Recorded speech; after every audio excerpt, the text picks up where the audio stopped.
tugiye kuvuga ineza y'Imana. Haleluya. Dutarame dutarame dutaramira Imana yacu.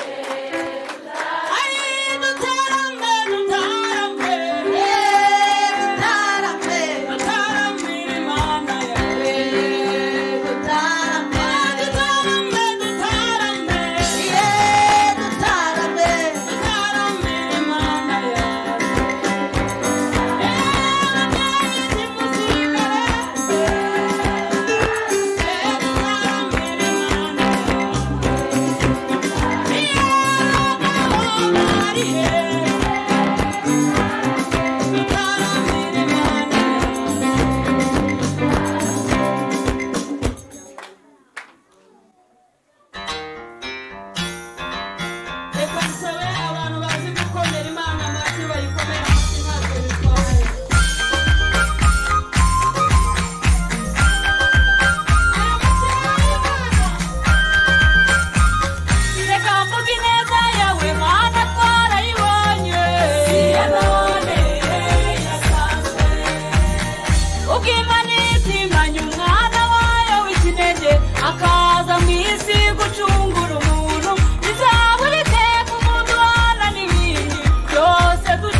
Abantu bakomeje kubona ineza y'Imana, ariko ntago twabonye ineza y'Imana. uyu nyagasani wadukijije amavunja, kirenge kimwe gitanga intashyo mu majyepfo ikindi kizitanga mu majyaruguru. Uyu nyagasani wadukuye muri oruferi akaturera tugakura. Uyu nyagasani watwubakiye ingo. Uyu nyagasani waduhaye abana tukabacura, abandi babacuye mu makarito. Uyu nyagasani twindaye umunsi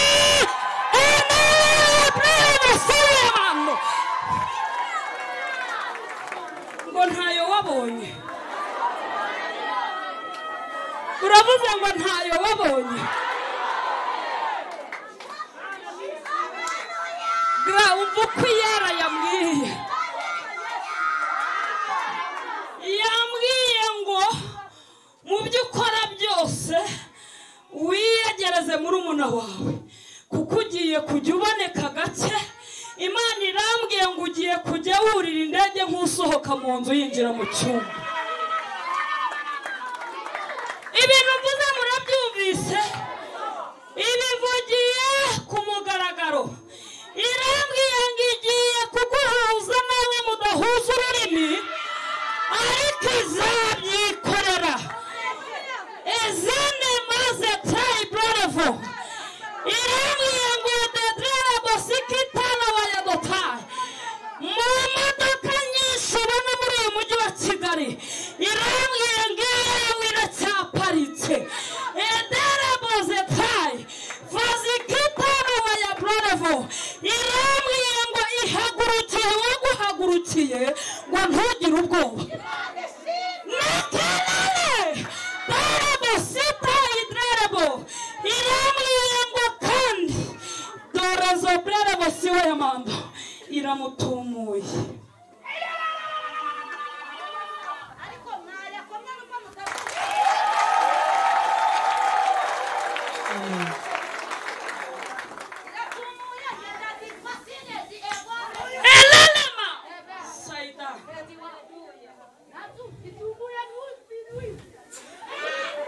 Saibrore vositikitiwa ene mozetrai. Irambwiye ngo yavuganye nawe kenshi. Irambwiye ngo hari kado zigiye kuva hanze. Ene mozetrai Clara Vasia da Bastrai. Irambwiye ngo sirima ni wayadotai. Ntuzasengere rishe kuko icyo yarakivuye. Ene Saidra idrabro ene kitana wayadotai. Irambwiye ngo kandi igihe kirageze ngo ujye wakira iwanyu n'amadolari. Ari wacu n'amaki urahari ngo mube mungurije. Ari wacu nimwe mutunze za 5 n'iza 2.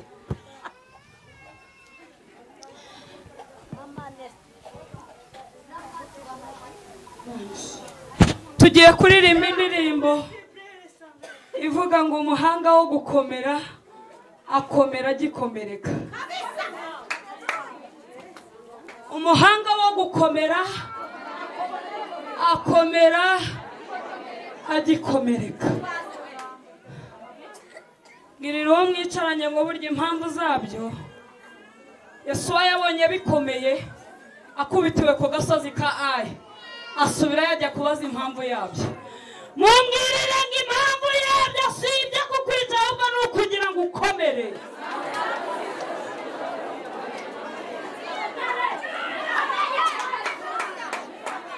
Umuhanga wo gukomera akomera agikomereka.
yishyize hejuru.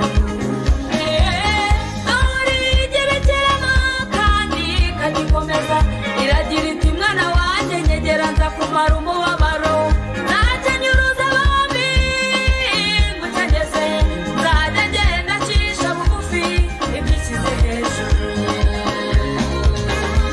Nzakujya imbere mwana we, ahataringaniye baringanize, ibikomeye bikuri imbere nzajya ngenda byoroshya, kandi ntabwo ari ibyo kukwica n'ibizatuma ukomera. Nzakujya imbere mwana we, ahataringaniye baringanize, ibikomeye bikuri imbere nzajya ngenda byoroshya, kandi ntabwo ari ibyo kukwica n'ibizatuma ukomera.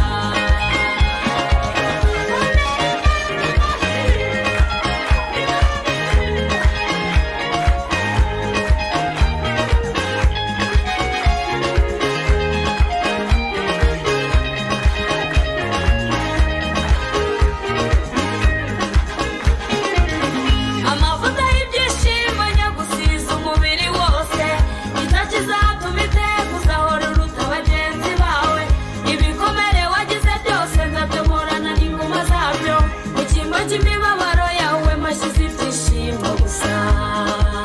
Humura, amavuta y'ibyishimo niyo azatuma iteka uzahora uruta bagenzi bawe, ibikomere wagize byose nzabyomorana n'inguma zabyo. Humura ndi kumwe nawe. Nzakujya imbere mwana we, ahataringaniye baringanize, ibikomeye bikuri imbere nzajya ngenda byoroshya, kandi ntabwo ari ibyo kukwica n'ibizatuma ukomera. Nzakujya imbere mwana we, ahataringaniye baringanize, ibikomeye bikuri imbere nzajya ngenda byoroshya, kandi ntabwo ari ibyo kukwica n'ibizatuma ukomera.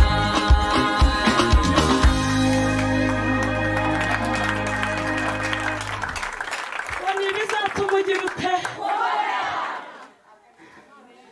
Angera mumbwirire ngo komera. Turebera iyo ndirimbo yitwa byigana di. Gahunda ni ukubyigana tugakora kuri Yesu.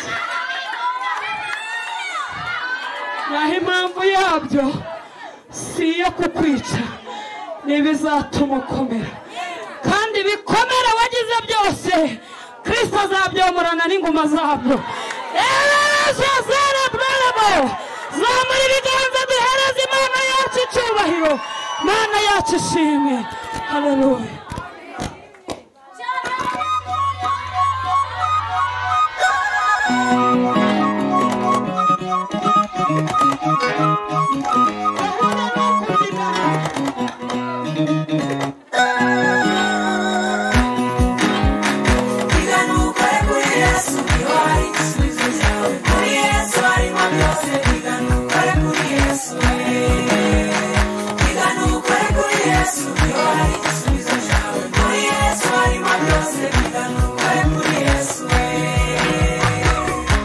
Hariho umuntu witwaga Zakayo, yari mugufi cyane yumva inkuru za Yesu, arabyigana cyane ashaka kureba Yesu, ariko biranga kuko yari mugufi cyane. Yurira igiti, Yesu aramubona, aramubwira ati Zakayo manuka ururuka, kuko uyu munsi ndaza kurara iwawe. Yesu ahageze amuhindurira amateka, bari barambuwe barishyurwa. Iyo Yesu ahageze byose arabihindura. Igana ukore kuri Yesu, niho hari igisubizo cyawe. Muri Yesu harimo byose, igana ukore kuri Yesu. Igana ukore kuri Yesu, niho hari igisubizo cyawe. Muri Yesu harimo byose, igana ukore kuri Yesu.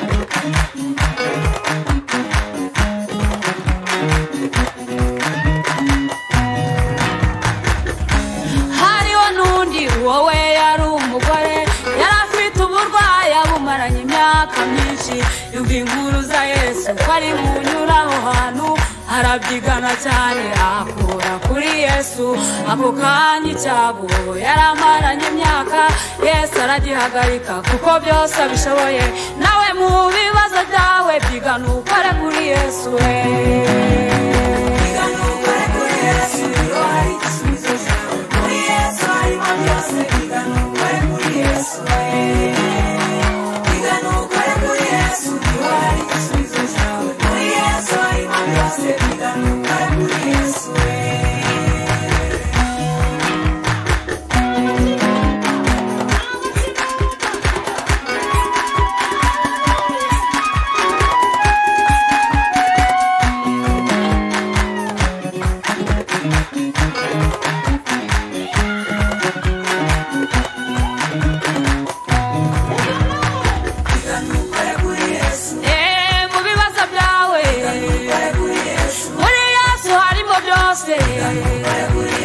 harimo gukira indwara Yesu aranazura Yesu ahoza amarira agarura abawe bagiye yewe mukobwa nawe mubyeyi nawe ntusigare bakristu mwese nimwumve muri Yesu harimo byose nimumwiyegereze cyane kuko niwe buye rizima kandi ryanzwe n'abubatsi ibyo byakomeje imfuruka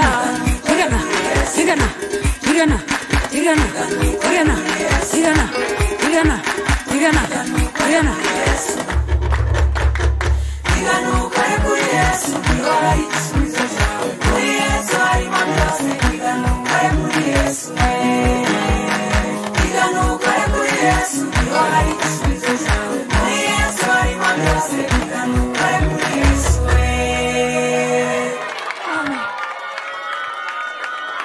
hari abantu baba bari hano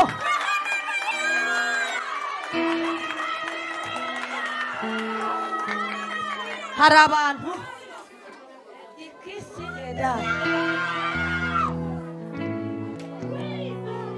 hari abantu baba bumvishe Yesu avuze hakaba hari umuntu ubyiganye muri kano kanya akaba akoze kuri Yesu bitewe n'ikibazo afite ngo batange